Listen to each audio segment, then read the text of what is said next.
In these perilous times, see from current events how biblical prophecy is coming to pass in front of our eyes. You're watching In the Last Days, the program that looks at Israel and the end times with teaching from a Hebraic perspective. With Martin and Nathalie Blackham, thank you to our friends and partners who make this program possible. Now, here's Martin and Nathalie. Shalom, dear friend. This is wonderful to be able to be with you today. Welcome to the program In the Last Days. My name is Nathalie Blackham, and we are filming from Zion, from Jerusalem. And this is wonderful to be able to be with you. Today we are carrying on the teaching and the understanding and to be able to know more about the Hebrew language. We looked last time about the Bible. We look about the importance of the Hebrew language and a bit about the letters.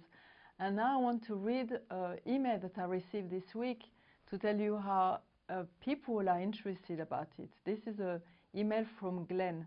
Shalom, Nathalie. Just to thank you for your book on the Hebrew language, which I have received today.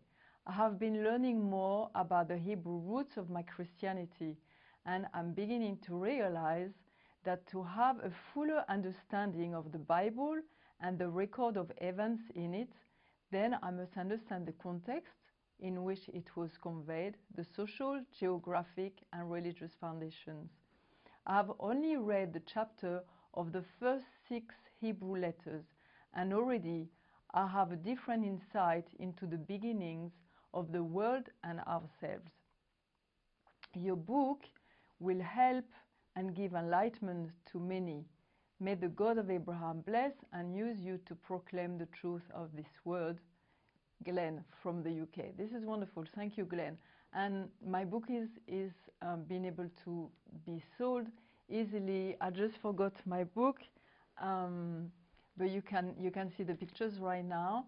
You can find it very easily on our website, and you can find it with PayPal. It's very simple.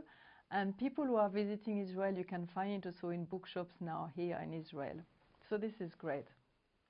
Last time we spoke also about the power of the Hebrew language, and we spoke about the name Shulchan, which means the table. And when I was speaking about it, I was thinking it would be great to be able to know more, like we spoke about the animals, the name behind the name, the functions. And so I took my dictionary and find the name Shulchan and look at the root. And this is very, very interesting because the root of Shulchan is Shelach, which means send forth. So you see, we come at the table, we eat, we are nourished, we receive sustenance, and after we are sent forth. And it's very interesting because in English, table is just a name that we give, but in Hebrew, every important name has a root and give the function of what is a table. So the name like Shulchan, I went to look and do some research, and it comes from the verb to send forth, which shelach. And so it's very interesting. We sit at the table, we are around the table, we eat, we have sustenance, and after we go back and we do what we have to do, which is very interesting. And again, the first time where the name Shulchan is used in the Bible, which is again important, is when God asked Moses to build a table where they will put also the bread of the presence. So it's very interesting when we are together, and we're speaking also about with some other friends, when there was a covenant in the Bible, every time they finish the time around the table. Like Shabbat is very important around the table again. All the family is coming back during the weekend. You are during the weekend, which is Shabbat. You come all together during the week. You are doing things. You are going forth here and there, and you come back onto the table, and you have the blessing of the father on the children, the blessing on the mother. So it's very interesting how Shulchan is very important. And we have to fight to eat as a family. I remember Martin working as a loss adjuster in insurance, and he was going into houses, and he came back to me saying, there is no more table in many houses. No more table, no more family. Shulchan, our table, is so important. So you see, again, I speak about that to show you that the Hebrew language is not just an abstract language where, like we said again, table is an abstract name that we are giving and joining to what is a table. But in Hebrew, when you say shulchan, even in the name there is the function of what the table does. Okay? So this is just amazing, and you can do that for so many words, and it gives you some substance and really make you understand the Torah and also what God wants to give behind the words. We will speak about these things again a bit more later on. Now, another thing that I wanted to bring, last time we brought about the Bible and the importance of the Hebrew Bible, of the Hebrew language, but now I want also to speak about the history. So we have the Hebrew, it was lost, but the Jewish people always kept it for studying. This is something also, I had an email also this week, which was very interesting, of a lady who's saying, but was it also were they speaking Aramaic and were they doing Greek and this and that? And he was like, yes, some people were doing it, but the Jewish people always study with the Torah, and which was in Hebrew. And this is something that we have really to understand. It's more difficult for us while we're in the diaspora, when we don't live in Israel, but living here we can see, and being more with Jewish people, they will always study in Hebrew. Now they will have some other books written in other languages because they've been dispersed all around the world, but the main book is in Hebrew. Okay, so this is very important. So coming back again to this Hebrew language is very interesting because it's breaking this theology of replacement, and we will speak again about that. You see, Hebrew was there, the Christians started, Jesus was born and raised from the dead, and there was this Christian community at the beginning. We have to remember again, the one who were with Jesus were all Jewish. Most of the disciples were Jewish people. They were speaking in Hebrew. They might have spoken also in Aramaic, but they are doing more and more studies, and they discover that they were speaking more Hebrew than things have been said. Again, I think the replacement theology make people thinking that they were speaking a lot Greek, but there was people speaking Greek, but they were speaking and they were researching and they were reading and they were praying every day. Their prayer was in Hebrew. I want to come back to this year 70. The temple was destroyed at that time, and because the people were evil towards each other, and they were fighting each other without motive. This was a terrible thing. It was like fighting against each other for fighting against each other. And for God, this is something terrible, because brotherhood is so important, unity is so important. We spoke about that last time, and we're looking in Genesis 11 that when the people are in unity, nothing is impossible, which is very interesting, and is something that we have to put in our mind, and we have to really understand that we can't go anywhere if we are not working together. And again, this Hebrew language are going to unite Jews and Christians in an amazing way. And again, this is very interesting, very practical thing. During the Feast of Tabernacle here, there is people from all around the world who comes to worship the God of Israel. Again, this is one of the prophecy. And we were more than 80 nations praising God, worshiping Him, and sometimes we have trouble with the different languages. We had a booth during the Feast of Tabernacle, and the very interesting thing now, a few times where we couldn't speak together, we were using the Hebrew language, which was very neat. And we're starting to speak few words in Hebrew, not very much, Ksat Ivrit, a bit of Ivrit, a bit of Hebrew.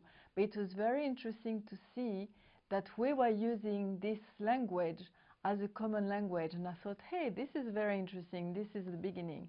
So you see, in year 70, they break this. The temple is destroyed, and there is this destruction because there is no unity. For a long time there is exile, and suddenly, more and more there was a revival in the heart of the Jewish people. There was the Enlightenment, and suddenly Eliezer Benyehuda was born in 1958 in Lithuania, and he was part of the importance of reviving. He was the man to revive the Hebrew language. We spoke already about him a bit last time. It was amazing to see all the miracles that was there in his life. He should have died many times. He had a finger who was badly infected, and he had to be amputated. And because it's a long story. His mom knew and tried everything, but it was getting very bad. And she could see her little son dying, but suddenly a surgeon came in their village who was just passing by, an amazing surgeon, and she went to see him, show her boy, and she said, okay, you say goodbye to your son, or I have to amputate the finger. So she loved her boy, obviously, and they amputated the finger. The surgeon done a very amazing job, and for that time, and Eliezer did not die. There was another time where he fell into a stream, and his brother, rescued him. And again, this was a time where if he had died, the Hebrew language won't have been revived. Obviously, God can use somebody else, but you just think about all these things in his life. It was just a miracle. His dad died when he was quite young. His uncle looked after him, and he goes to a school. Now you have to know that at that time, the Jewish people, traditional Jewish people, were studying Torah, and Eliezer started to read Torah when he was 3 years old. He was on the lap of his dad, and it's what they do. The father read.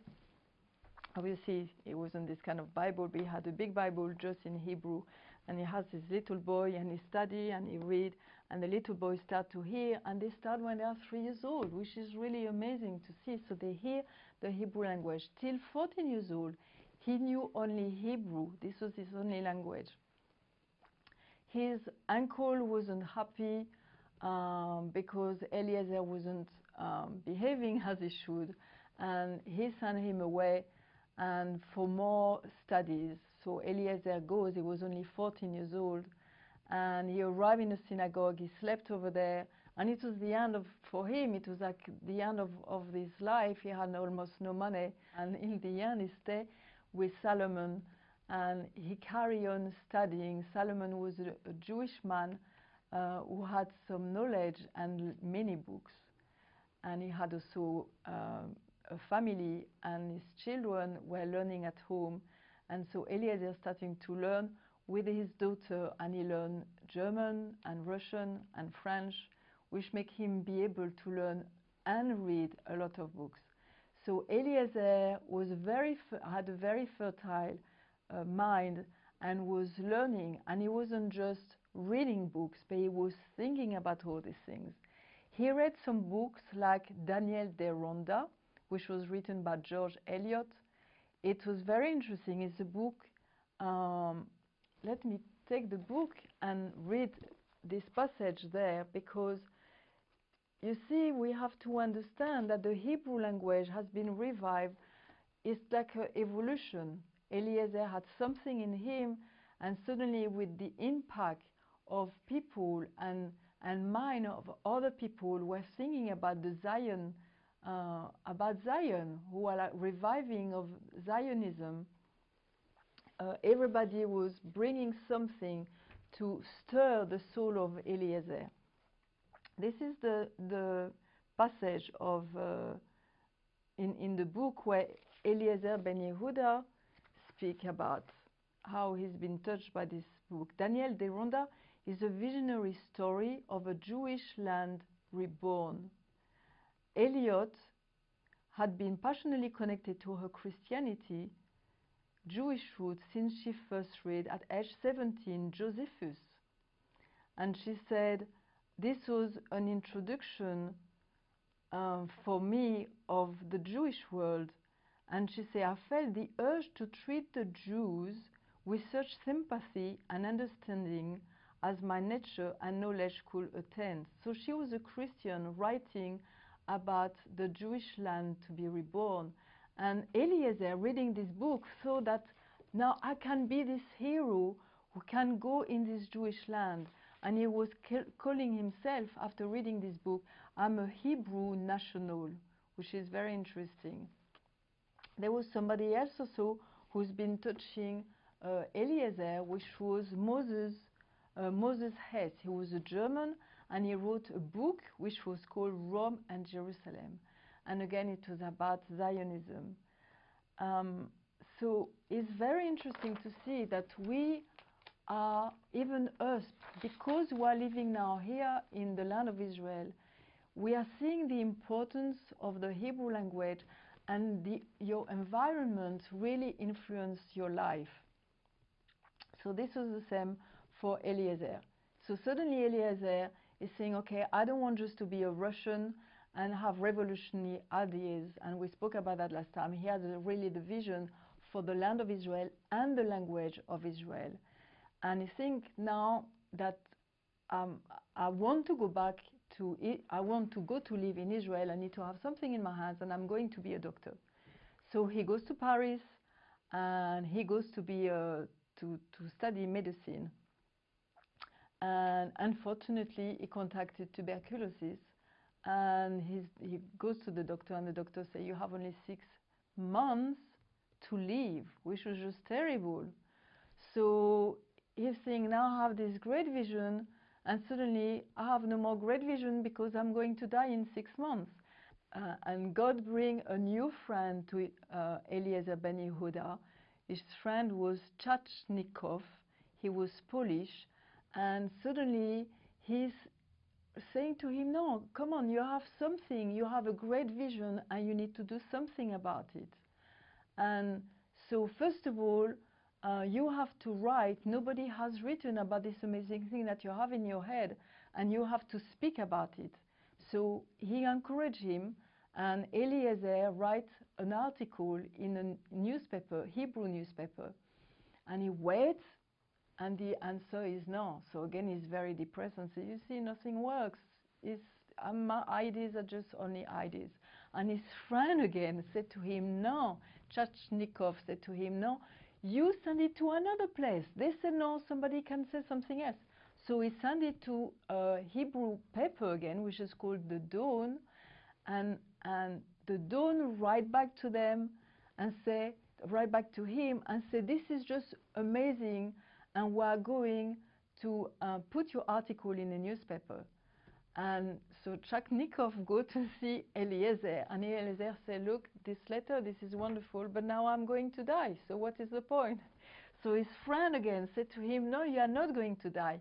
We are going to see a doctor, and I have a good, I have somebody who can help you, and it was Rothschild. He has some money and he can help you. You can go to Algiers, which is in Algeria. There is some good weather over there, and it can help you to get better and all these things. So again, suddenly, Eliezer has to stop all his studies of medicine. He's finished. He knows that he can't do that anymore. He goes to Algiers. Medicine is finished. The door is closed. But he wrote this article, and somebody said, this is a great article. He just go with this thing.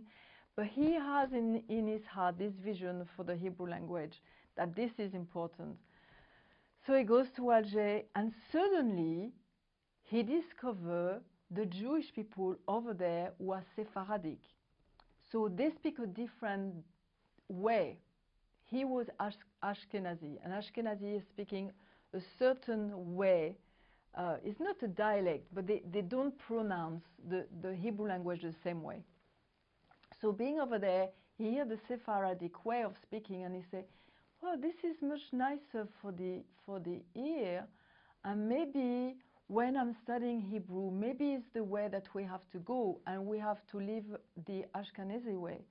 And so again, his friends come to meet him, Tachnikov, and Eliezer said to him, I want you to listen to these two prayers, one in Sephardic and one is in Ashkenazi accent, and tell me what is the easiest for you to listen. And obviously it was the Sephardic, which is easier to listen.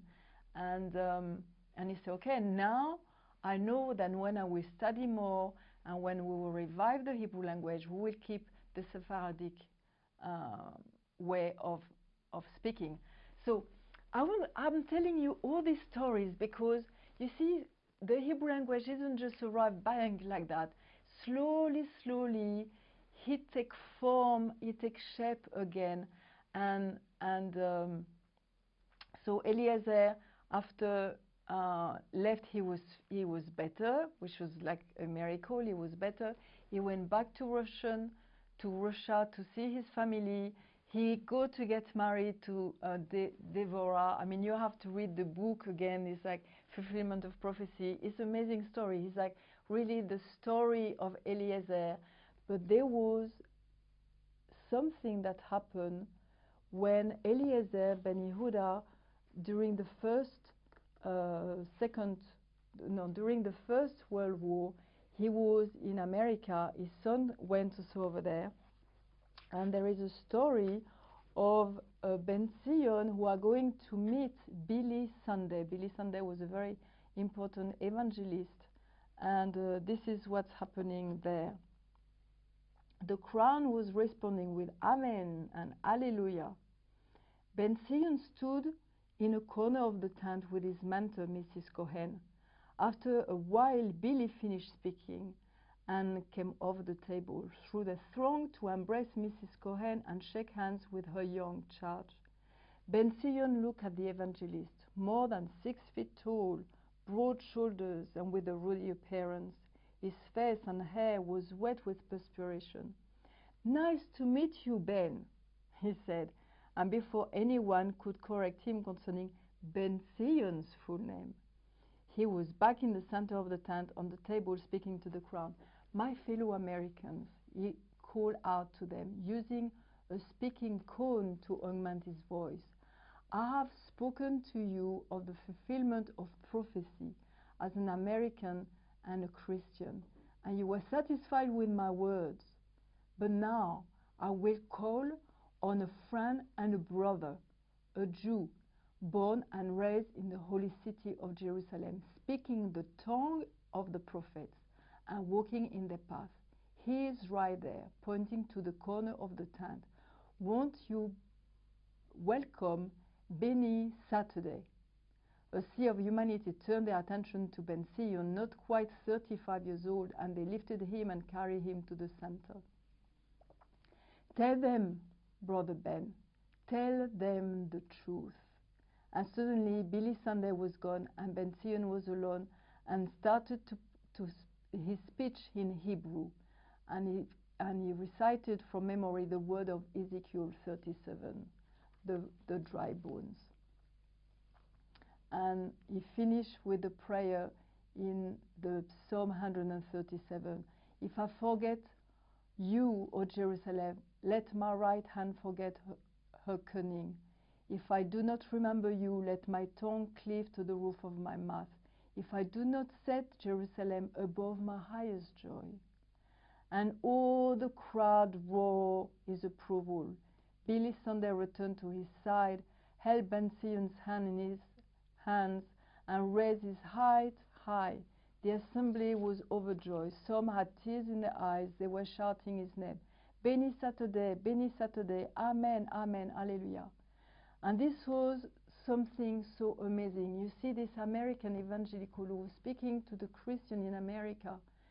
And suddenly, Ben Zion was the Jewish man. You see the connection of Jerusalem, the Jew, and America, the Christian.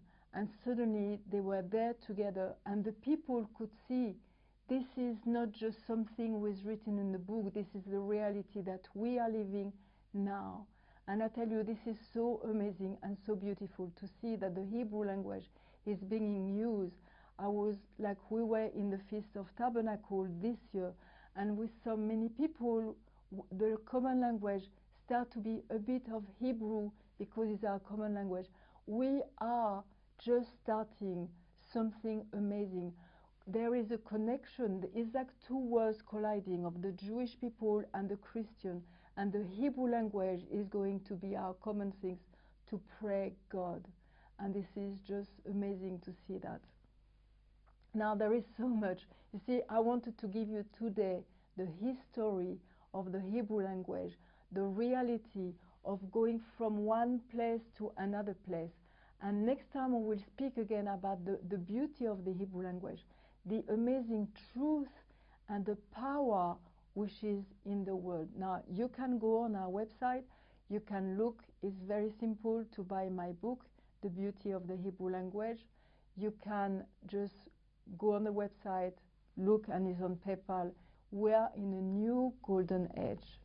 And don't forget, we are living in the last days.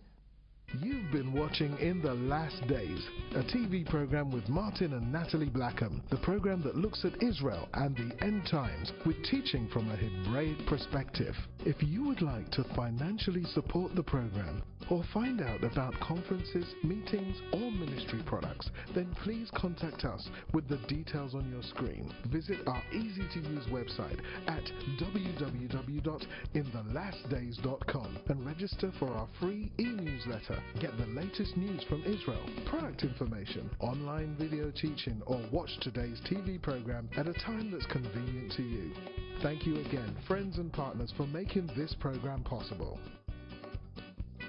See you in 2 weeks, same time, same station, for the next program from In the Last Days.